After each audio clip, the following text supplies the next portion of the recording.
আমি এখন যেখানে বসে আছি ওটা হলো গিয়া আমাদের যে খেলাধুলা করি কেডিএস মাঠ, এটা সবারই পরিচিত একটা মাঠ। তো আমি আজকে মাঠ নিয়ে কোনো কথা বলবো না, কিন্তু কথা ঘুমাইছি। আমার পিছনে যে একটা ভাঙা ঘর দেখতে পাচ্ছেন, দেখাই ওই যে ভাঙা ঘর,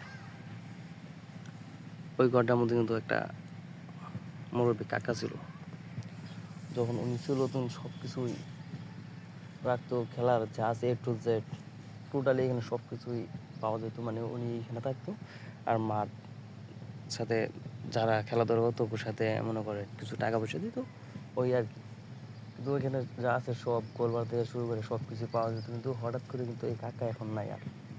কাকা জানি কোনে গেল, আমি খুঁজে পাই নাই, অনেক দিন ধরে দেখি নাই কাকারে। কাকা জানি কই আছে। যে কাকার রুম কিন্তু ঘর ছিল, এটা কিন্তু ঘরটা এখন অনেক ভাঙে ভেঙে গেছে, অনেক ভাঙ্গা হয়ে গেছে, অনেক দিন ধরে রাখে না। সত্যি বলতে কাকার অনেক মিস করি, দেখি না আসলে মিস করি কাকারে।